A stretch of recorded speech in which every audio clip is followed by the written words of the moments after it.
Hey guys, welcome back to the channel, and today we're going to be reacting to How BTS changed Tiny Desk concerts. In 2008, NPR host Bob Boylan and music editor Stephen Thompson left the popular South by Southwest festival disappointed. The loud crowd noise didn't allow them to hear the music of folk singer Laura Gibson properly, so they joked about having her perform at their office, behind the host's desk. Eventually, they made it happen, and the Tiny Desk concert series was born. It initially started as a way to wow. give a small independent Cool. I didn't know that. That's kind of cool that she's giving a little background about Tiny Desk, because we reacted to it a couple times, but I didn't really understand where the concept came from. artists a platform where they could be heard. But a year later, in 2009, a big name reached out to them, Tom Jones. So they decided to welcome big artists as well. That's how they got their first viral performance, T-Pain's Tiny Desk concert. From this point on, a lot of big T-Pain? How would he do? All he uses is auto-tune though. He did it. Huh? artists started participating, making the series one of the most popular music shows in the country. Many compare the current relevance of Tiny Desk concert to the one of the MTV Unplugged series during the 90s. The show's format is one of the most popular in pop culture right now. However, only a couple years ago, Tiny Desk was really a big American show. They did have a lot of international artists, but this didn't lead to international franchises or an international audience. That was until 2020 changed the show's format, with a little help from BTS. The Tiny Desk concert producers have been inviting international artists to their show for a long time, and they've revealed that they have invited BTS for years. The show's producers even suggested moving the desk so the 7 of them could be more comfortable, even allowing them to dance if they wanted to. During these years of invitations, the show had some very famous guests, but year after year, the BTS Tiny Desk concert didn't happen. In my opinion, this makes sense. I wonder why BTS wouldn't come. Because would be a big exposure for them, especially at that point too, towards the West. That would be like a big deal. From 2017 to 2019, BTS's schedule was completely packed, so they had to carefully prioritize. The invitations they did accept were from big events, mostly recognized and broadcast around the world. And as popular as the Tiny Desk concerts were becoming in the US during this time, BTS simply didn't have the time for a show that most international audiences didn't know existed. This was until the pandemic started. In 2020, BTS could not travel outside of South Korea, so their projects could only be promoted through pre-recorded performances they sent internationally. This was the reason why BTS started accepting a lot of invitations they've been rejecting for years. They finally agreed to perform.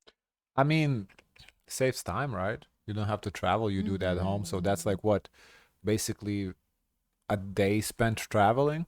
Maybe even 2 days to kind of, this depends on the jet lag, whatever. So yeah, that's way more time to do work. At BBC Radio 1, MTV Unplugged, the VMAs, and of course, Tiny Desk concert. Because this was during the pandemic, BTS participated in a special version of the show titled Tiny Desk. I believe you reacted to Yeah, this. we did. Yeah, I remember it. Home concert, in which the artists tried to capture the same unplugged environment at their homes. And because a lot of people around the world were stuck at home during the pandemic, 2020 became one of the biggest years in Tiny So I guess Desk they never did the actual Tiny Desk. They only done the home version. history, not just in the US but globally. So BTS's performance, along with other Tiny Desk home concerts, rapidly entered the channel's top 10. I believe that one of the reasons why BTS's performance stood out among other Tiny Desk home concerts is because it felt closer to a regular Tiny Desk concert. So it was not just a popular BTS performance that fans don't even remember what it was for. BTS made it easier to associate this performance with the show, and this was something that not a lot of artists could fully replicate. To do this, BTS performed with a live band at the record store Vinyl and Plastic in Seoul. They performed 3 songs that somehow told a very specific story about the world's situation. The first song was what I consider The Escape. In 2020, most popular songs were lighthearted and not too serious, and many associated this with a phenomenon in music known as recession pop, which happens during times of economic crisis. Recession pop happened for the first time in 2008. It had a short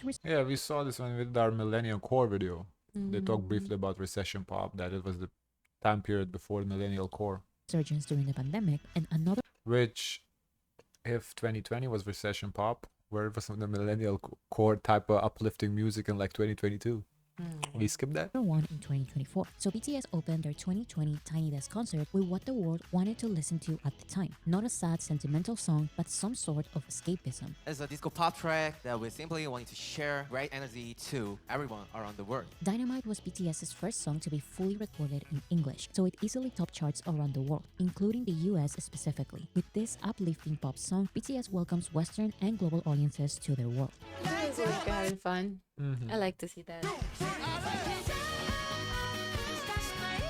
After Dynamite, concert, BTS doesn't completely address the elephant in the room, but they hinted. While still maintaining an upbeat tone, they sing about the stressful reality. BTS Save Me, released in 2016, is about feeling trapped in a dark place. So they ask someone to please reach out their hand and save them.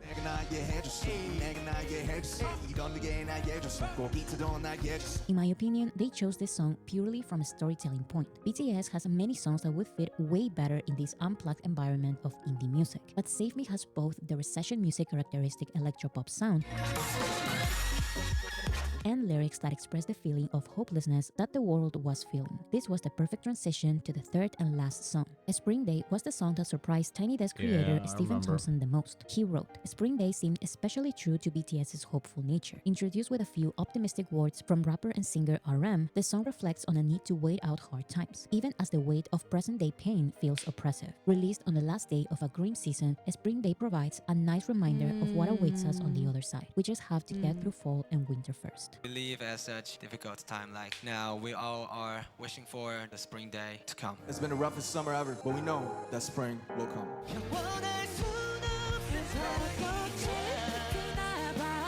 So the relevance of BTS's Tiny Desk concert was not just their participation, it was also the stage, the introduction of BTS's more laid-back side to mainstream audiences, the tracklist, and the explanation BTS gave of the tracklist. All of this makes the performance easy to remember, and of course, extremely popular. I like the At background Vanguard, that they we know used. that the most valuable asset record. Vinyl is store? time. Yeah, that was a good idea. And like all assets, It investing does it make wisely it kind of Look at like a least tiny remotely look like a tiny desk, yeah. 차가운 새벽 공기에 Oh, RM had a tiny desk. We can still Or- wonder, is this performance Oh, relevant never because mind. of the format or because of BTS? Is there really a significant international audience used to maximalist performances willing to watch a more laid-back version of their favorite artist? The perfect person to test this was RM Oh, of it BTS, was. the second Okay. idol invited to Tiny Desk. RM's solo music is more alternative. I wonder who was the first. Was it BTS as a group? Oh. Probably. I guess I assume solo idol, but yeah, you're probably right. I think it's BTS. as well. hip hop and R&B, which So now begs the question: has any more other K-pop idols that have been there?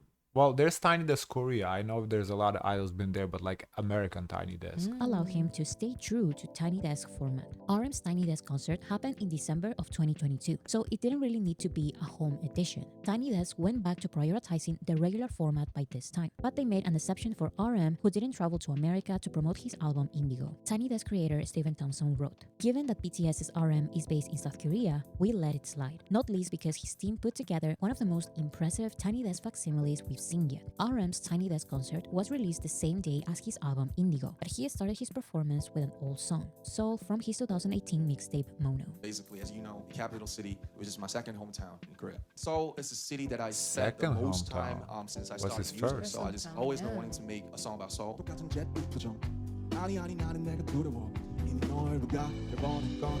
Then RM performs two songs from his album Indigo, Yoon, which originally features the queen of neo-soul Erykah Badu, and Still Life, which features That's Anderson Paak. cool. Next song would be first track of the album Indigo. It's about the Korean painter Yoon Hyung-bin that I have the biggest respect art industry. He was always saying that you should firstly be a human before you do some art or do something. So the song is inspired by his lifelong message. And when you see the cover of the album, you could see his painting. I wanna be a human before I do some art. It's a cool world, I just don't be more part. It's the number 2, track 2 out of this album, and it's called Still Life. So I wrote this song actually out of Very the museum. So creative. a lot of paintings were titled Still Life, and I felt really strange. The flower as a model of the painting is dead like a century ago, but it's still alive in the painting by the painters themselves. So they gave the birth, actually the eternal birth or life to the flowers by painting. I'm still alive, but I'm moving. Just look now, go forward. Yo, 멈추지 않은 정물. Although the Tiny Desk producers were very insistent on having RM on the actual desk in Washington, D.C., the performance was a success. There was a significant international audience willing to watch this format.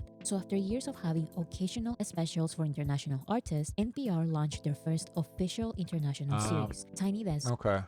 I had a feeling that that's where we were heading in this video, that BTS basically created a Tiny Desk Korea. Okay. Korea. 추억도 의미 없이 내게 넌 사라진 것 NPR joined the Korean telecommunications and media company LGU Plus to create Tiny Desk Korea. The first promotion teaser was released in August 17 of 2023 with the slogan "Tiny but not so tiny concert," a phrase RM said on BTS's Tiny Desk concert. Everyone could also enjoy a tiny but not so tiny concert. The first list of Wow. performers included V of BTS. His performance was the only one to be released simultaneously on NPR's music regular channel and the brand new Tiny Desk Korea channel. This gave visibility to the previously released videos of smaller Korean artists and made audiences aware of the new show's format. V of BTS was the perfect artist to have this big premiere. His entire debut album Layover was R&B, jazz, and neo-soul, so he had an 8-member session band performing with him, including 3 backup vocalists. Although the entire album was a perfect fit for this style of performance, V chose the pre-release single Love Me Again, the main single Slow Dancing, and the B-side For Us. NPR and Tiny Desk producer Suraya Muhammad wrote, Love Me Again starts the set with a catchy hook and steamy verses sung in Korean. You don't have to understand the language to feel the regret and loss. 예전으로 천천히 make it feel better, you make it forever. V keeps the romantic mood going with an up-tempo R&B vibe on Slow Dancing. V ends the concert with the jazzy For Wow, Us. I like how they created this space too. It looks like a really nice set too. 앨범은 잠시 스쳐가듯 I believe you reacted to the Korean Tiny Desk. I think we did TXT and Korean. I think that's the only one we've done from the Korea. 그리고 쉬어가듯 지나가듯 머무는 휴식 같은 곡들로 채웠습니다.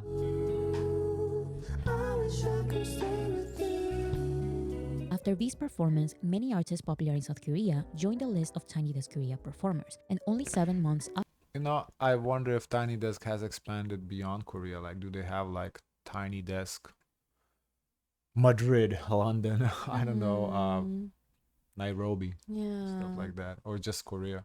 the beginning of the series, Oh, I guess I named cities, not city, but like Tiny Desk Spain then, or Tiny Desk Nigeria, whatever. I don't know. NPR partnered with the Japan Broadcasting Corporation, or NHK, to launch the second international Oh, series, well, there Tiny you Desk go. Concerts Answers the Japan. question. The series was launched with a strategy similar to Tiny Desk Korea. The list of artists part of the big premiere of Tiny Desk Concerts Japan included a big recognizable artist. Who? His performance was Really? published on Fujikaze, NPR's okay. channel, which brought Wow, attention to nice. other performances at the NHK World Japan channel. Mainstream audiences expect BTS to be the typical boy band that performs pop songs with intense choreographies, so it's no surprise that this is one of the most recommended BTS performances for non-fans. It makes sense. BTS is used to performing in settings like this, but not so much in American shows. This is because America wants to see the boy band side of BTS. As I mentioned, the creator of Tiny Desk Concert was willing Do to they move though? the desk for the first I time. don't know. Do you think they do? The boy band side of it? Necessarily? Do they need the dancing? I don't know. I don't know. I don't think. But when they come over here to perform, they do dance. No, they do dance because I always assume because that's what they want to do. I don't think that's because Americans want to see that per se. Because like, none of Americans really dance like that. I'm not okay. I don't want to say none, but majority don't dance. I don't think the dancing is necessary. I think they would be that's just fine if they just sang. Maybe because I think of Michael Jackson, he danced like icons. I guess I would say maybe dancing would make them stand out from Americans a little bit because, as I just said, Americans mostly don't dance. So the ones that dance do stand out more. Yeah. Ever just so BTS could dance, changing the format of the show. It wouldn't have been a Tiny Desk concert, it would have been a tiny concert. And I wonder if BTS's performance would have been as impactful as it was if BTS decided to perform Dynamite with a choreography for the 30th time during the Yeah, pandemic. no, I don't think the choreo was necessary. I think it's good they did it without the choreo. Because choreo, it's a different vibe. It's not that type of concert. It's the Tiny Desk is just very casual singing, like live. It's all about live vocals. It's not, to me, it's not about dancing at all. Tiny Desk concerts were gaining popularity outside the US during the pandemic, so I wouldn't doubt the popularity of BTS's performance, but the impact is something different. Tiny Desk had more than 100 international artists on their show before they had BTS. Some were huge international artists, but it was BTS's performance what made not just international audiences, but also international broadcasting stations truly notice the potential this format had. So this may have been just one more show that BTS accepted to be part of during the pandemic. This may have been just a casual phrase by RM, but the performance's impact will forever be part of the show's legacy. That's pretty cool. Yeah, that's cool. I didn't know that they're the ones who started Tiny Desk Korea. I honestly, to be honest, I always thought they started in Korea. Because because I first saw Tiny Desk Korea before I saw the actual Tiny Desk. So I kind of thought, oh, it's a Korean thing that they adapted here in the States. I didn't know that it was the origins of the actual show. So that's pretty cool.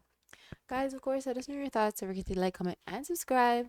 Join the Discord. And as always, share as much kindness as possible.